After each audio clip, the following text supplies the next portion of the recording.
Como Garota Infernal foi de um completo fracasso de público e de crítica para um clássico cult feminista. Hoje vamos falar dos bastidores de Garota Infernal e de como surgiu a ideia de fazer um filme sobre uma mulher que come homens, até como o filme conseguiu sua reparação histórica e finalmente conseguiu sua aclamação depois de 10 anos de lançamento. Vamos em partes. Garota Infernal, ou Jennifer's Body, conta a história da Jennifer e da Neely, duas amigas de infância que fazem tudo juntas. Porém, num dia as duas decidem ir num bar para prestigiar a banda local. Só que um grande incêndio toma conta do ambiente e várias pessoas morrem. Após esse evento traumático, Jennifer passa a agir de uma forma estranha, por vezes arrogante e desprezando os mortos no incêndio. Assim, consciente que é o objeto de desejo dos garotos da escola, ela passa a atraí-los para depois devorá-los. Literalmente. A gente pode começar dizendo que Garota Infernal já começou meio errado. O que acontece? O roteiro foi escrito pela Diablo Cody, que na época tinha apenas 29 anos e tinha acabado de ganhar o Oscar de melhor roteiro por Juno. Então, por um lado, ela estava numa posição maravilhosa, afinal, ela poderia escrever o que ela bem queria, né? Ela era o talento da vez. Mas, por outro, a pressão nela de escrever um sucesso tão grande quanto foi Juno era enorme. Independente disso, a Diablo seguiu com a sua vontade e decidiu criar uma história que falava sobre a intensidade das relações femininas. Why can't the sort of horror element of the story be about kind of like girl-on-girl hate, envy, romantic jealousy? Those are all very frightening concepts to me. There's something about girls and girlhood and teen girl adolescence that's very cruel. And I feel like that's sort of what this movie is exploring. Leave. The assumption that cruelty is a part of normal interaction with your best girlfriends. Até por isso o filme começa com a frase "O inferno é uma garota adolescente", para refletir os horrores da puberdade e que, abre aspas, as emoções infernais sentidas durante o ensino médio frequentemente reaparecem quando nós amadurecemos e nos tornamos mulheres. Ela disse que ela sempre foi apaixonada por terror e queria subverter o gênero, onde as mulheres em geral são sempre as aterrorizadas e não as que aterrorizam. Uma das suas referências foi o filme The Lost Boys e ela queria honrar isso ao mesmo tempo que fazer uma versão feminina da história. No caso, a real vontade dela era criar histórias na perspectiva feminina e nisso criar papéis onde as atrizes não eram apenas acessórios para o personagem masculino. E pensando nisso, obviamente só uma pessoa poderia dar vida a Jennifer. Ela mesmo, Megan Fox. What was it about me that made you think that I could play a psychopath that devours boys? Do you know what it was? I think, and this is a compliment, Okay. you have mystique, which not a lot of, particularly now in this era of social media and people being completely accessible, it's rare. And old movie stars had mystique. It was hard to imagine. For instance, you know what, I'm not going to name names. I will just say many of the actresses in your cohort, I could not imagine playing Jennifer because they did not have the sort of self-possessed Ava Gardner type quality that you have. Falando especificamente do roteiro, a Diablo disse que a história foi criada a partir da experiência dela, Diablo, na vida adulta. No caso, o máximo que dá pra se esperar considerando que estamos falando de um filme onde uma mulher come homens. Vamos dizer que a premissa veio da vida dela. It was definitely like a sort of autobiographical for me writing that movie. And no one has ever actually asked me that, so it feels cathartic to talk about. Was Jennifer then the projection of your alter ego then? Needy Yeah. and Jennifer were Brooke and Diablo? Exactly. Yeah, because Needy is the person who's looking around going, this is all really messed up. Like this isn't okay. And Jennifer's flicking the lighter on her tongue. A personagem da Amanda foi chamada de Needy, que é carente em inglês, justamente para enfatizar a dinâmica de relacionamento entre a Jennifer e a Needy. Já que, como a gente vê no filme, né, a Needy admira a Jennifer, né, e realmente sente que precisa dela para ser alguém. Já a Jennifer foi criada pensando em tudo que pressiona as mulheres. Nas palavras da Diablo, Jennifer é produto de uma cultura que pressiona as mulheres a serem magras, bonitas e iguais às estrelas de cinema. E bom, quem melhor que Megan Fox, no auge da sua beleza nos anos 2010, para representar alguém magra, bonita e uma estrela de cinema. O papel caiu como uma luva e não foi à toa. Ok, com o roteiro escrito foi necessário encontrar alguém para dirigir, e a escolhida foi a Karen Kasuma. Segundo a Diablo, a Karen era outra grande fã de filme de terror e ambas queriam subverter o gênero. Já a Karen disse que quando ela leu o roteiro, ela ficou muito impressionada como ele era original e imaginativo. Segundo ela, é isso que torna esse roteiro e esse mundo um conto de fadas psicótico. E acho que é assim que a maioria dos contos de fada realmente começaram. E a Karen foi escolhida porque ela tem uma visão muito específica sobre filmes de terror. No caso, foi isso que chamou a atenção da Diablo. Para ela, terror e feminilidade sempre andaram juntos. Acho que muito do terror também tem a ver com feminilidade, seja em Carrie ou em O Bebê de Rosemary. Sinto como se houvesse muito medo feminino, ou uma espécie de celebração disso de uma forma estranha. E algo nesse filme conseguiu pegar o medo e a sensação de o que é feminino, que em última análise sobrevive, e meio que se casar com isso de uma forma realmente interessante. E lembra que eu falei que o filme já começou meio errado? Então, ainda na pré-produção, 2 sites publicaram uma crítica sobre o roteiro de Garota Infernal. Ou seja, eles leram o roteiro e publicaram uma crítica sem ver o filme, sem nada, até porque não existia filme naquela época. Uma das críticas foi do Latino Review, que fez uma crítica positiva, e a outra foi do CC2K, que fez uma crítica negativa. Acontece que a Fox, que é o estúdio responsável por Garota Infernal, entrou com uma ordem judicial para que esse CC2K deletasse sua crítica. E isso, obviamente, gerou ainda mais burburinho. Porque é aquilo, né? Como assim você pede para só deletarem a crítica negativa? Depois, eles pediram para que a Latino Review também deletasse a sua, mas a essa altura o estrago já estava feito. A essa altura o burburinho já estava instaurado e outros sites começaram a publicar as suas críticas sobre o roteiro. Além disso, quando Garota Infernal estava pronto para começar as gravações, houve a greve dos roteiristas de 2007, o que adiou as gravações para março de 2008, quando a greve já tinha acabado. E vamos dizer assim, nas gravações as coisas não melhoraram. A gente pode dizer que ainda nas gravações a Megan teve uma prova de todo o inferno que ela enfrentaria quando o filme fosse lançado. Isso porque quando ela estava gravando as cenas no lago, apareceram paparazzis que a fotografaram só de tapa-sexo. E ela comentou que ela ficou em pânico, que ela se sentiu muito violada e nisso pediu pra voltar pra casa. E assim tiveram que interromper as gravações por conta disso. Numa entrevista, ela disse que ela teve que implorar para que essas fotos não fossem divulgadas e que ela se sentiu muito intimidada com tudo que aconteceu. Segundo ela, a última coisa que eu tinha, que era minha, o último resquício de privacidade que eu tinha era o meu corpo, e eu não queria mostrá-lo. Eu me senti tão violada, mesmo usando calcinha nude e tapando os mamilos, era muito mais do que eu jamais quis dar ao mundo. Eu queria guardar isso para mim, mas foi tirado de mim. Então fiquei realmente arrasada. Eu desabei, chorei muito. E calma que piora. Falando do filme em si, a Diablo disse que uma das suas cenas favoritas é a da Jennifer no espelho. Numa entrevista ela disse: a cena em que Jennifer está sentada sozinha, passando maquiagem no rosto. Sempre achei essa imagem tão triste. Ela está tão vulnerável. Não conheço nenhuma mulher que não tenha tido um momento sentada em frente ao espelho e pensado: me ajude, eu quero ser outra pessoa. O que torna tudo ainda mais tocante é que Megan está deslumbrante. E com isso chegamos à conclusão que Garota Infernal andou para que a substância pudesse correr. E falando em beleza, a Amanda disse que amou fazer a Needy justamente porque ela não tinha que concorrer beleza com a Megan Fox. No caso, nas palavras dela, tendo uma protagonista como Megan, você sente aquela pressão estranha de achar que precisa parecer atraente.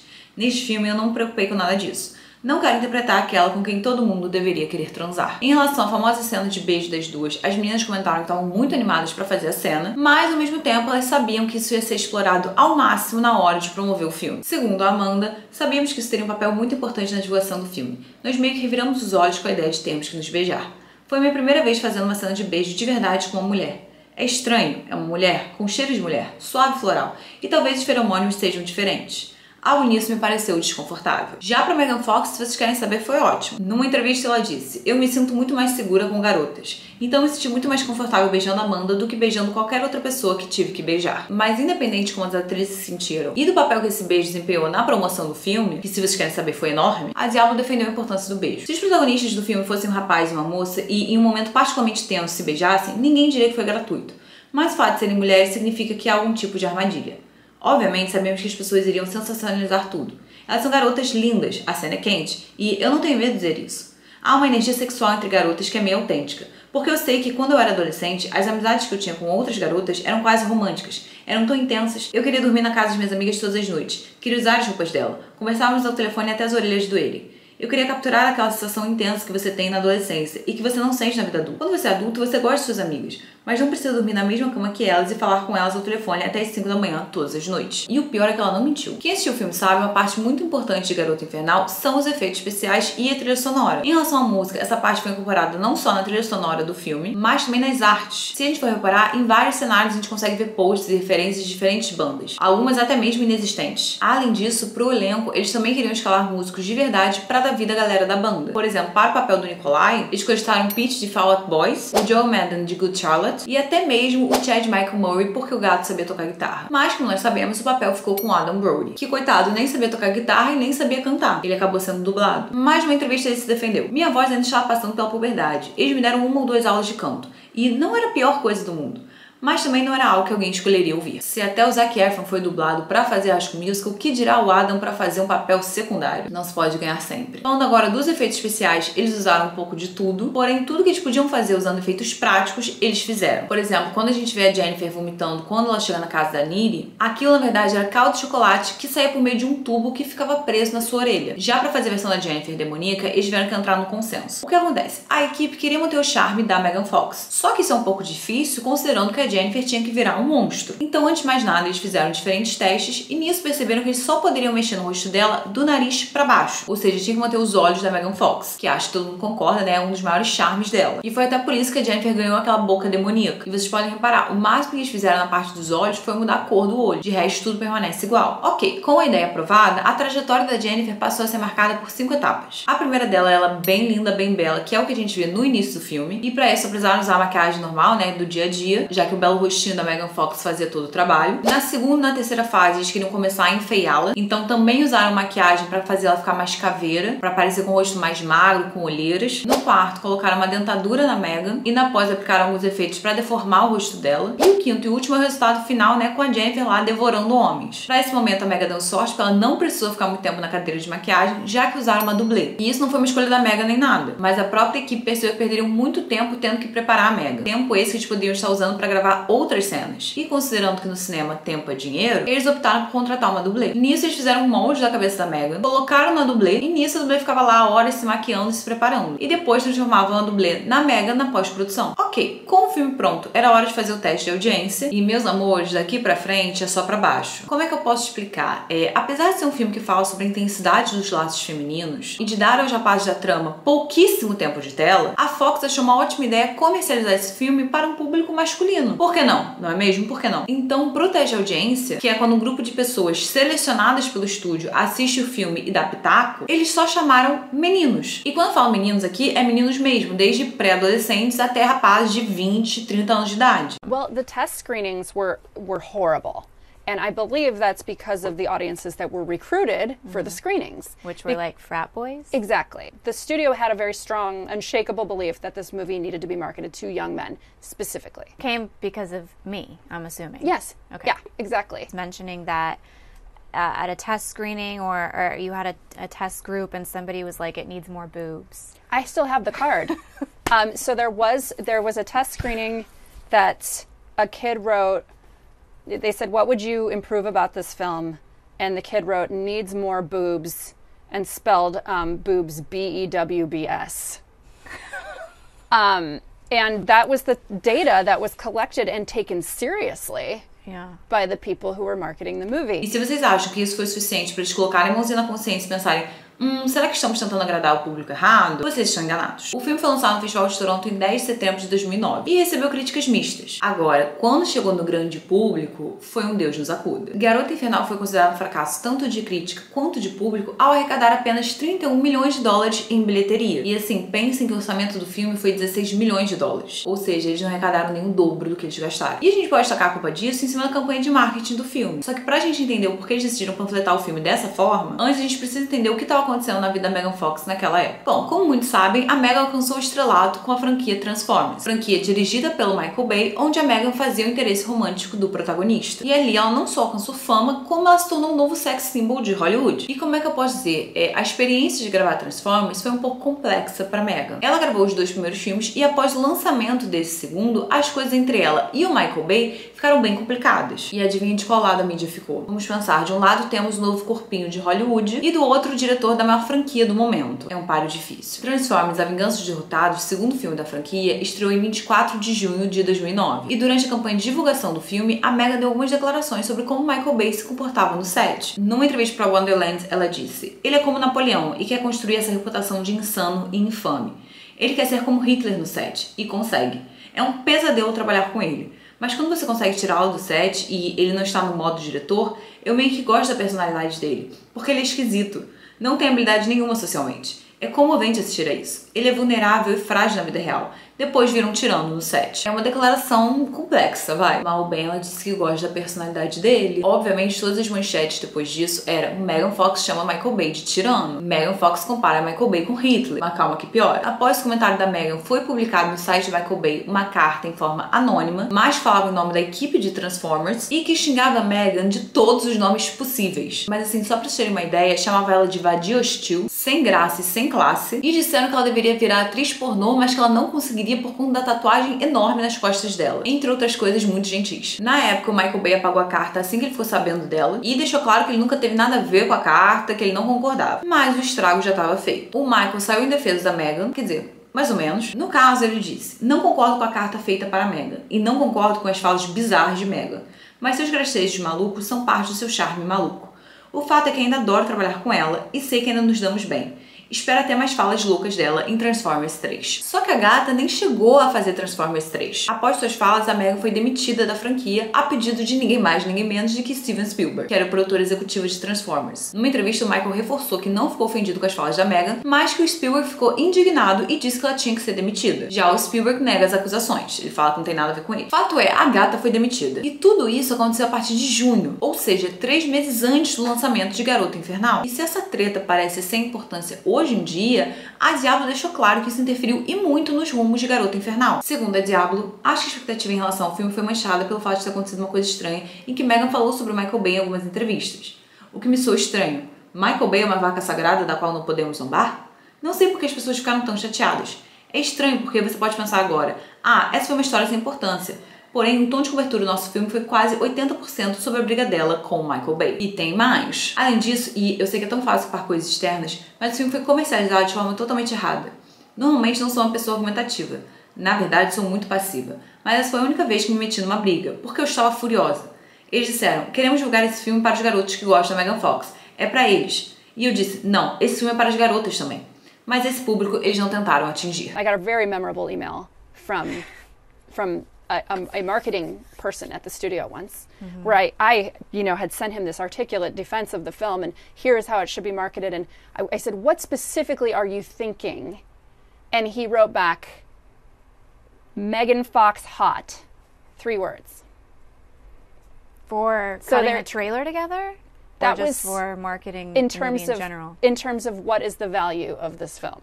Okay. So that should give you an idea of where they were going with it. Claro, um filme que fala sobre a intensidade das relações femininas é pra um bando de homem punheteiro, com certeza. Pra terem ideia de quão errada era a campanha de todo o filme, a diretora comentou que uma das ideias do time de marketing era colocar a Meghan pra divulgar o filme em sites pornô. No caso, queriam que ela fizesse entrevistas ao vivo em sites pornô, algo que a própria diretora implorou pra que nem comentasse com a Meghan, porque ela sabia que a Meghan ia ficar muito ofendida. E se a gente for olhar os materiais promocionais do filme, tudo é focado na figura da Megan Fox. E ok, ela fazia a protagonista, tem um certo sentido aí. Só que o filme é sobre relações femininas, é sobre amizade. Então faria muito mais sentido se a Niri também estivesse no pôster, e não só a gostosa Megan Fox. E no trailer a mesmíssima coisa, ele é completamente focado na imagem da Megan Fox como a gostosona, né, como a rainha da escola. E adivinha, obviamente tem a cena da Jennifer e da Niri se beijando. E a Megan fez uma leitura muito interessante de como ela era enxergada nessa época, isso tanto pelo estúdio quanto pelo público. Segundo ela, a cena da Jennifer sendo sacrificada se assimilava muito a tudo que ela sofreu naquela época.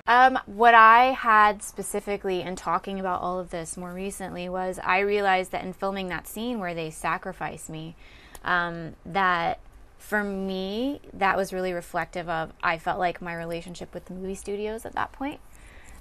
Because I felt like that's what they were willing to do, to literally bleed me dry. They didn't care about my health, my well-being, mentally, emotionally, physically at all. And they were willing to sacrifice me physically as long as they got what they wanted out of it. And it didn't matter how many times I spoke up and said, I'm hurting, this isn't right, I need someone to protect me, this is going on, someone needs to listen. It didn't matter at all.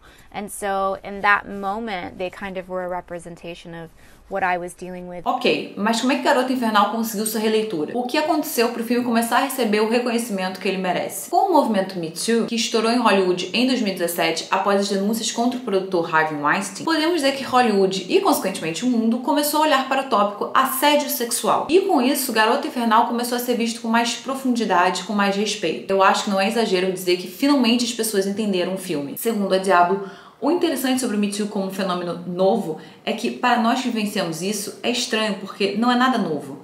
Aquele filme era muito sobre as questões que as mulheres enfrentavam, sobre o sentimento de impotência e sobre o desejo de virar o jogo. E assim, diversos sites e críticos de cinema começaram a postar sua releitura sobre Garota Infernal, com muitos dizendo que se o filme tivesse sido lançado hoje, ele seria um hit. Como a Vox colocou, em um mundo pós-Me Too, as implicações dessa história parecem desconfortavelmente familiares.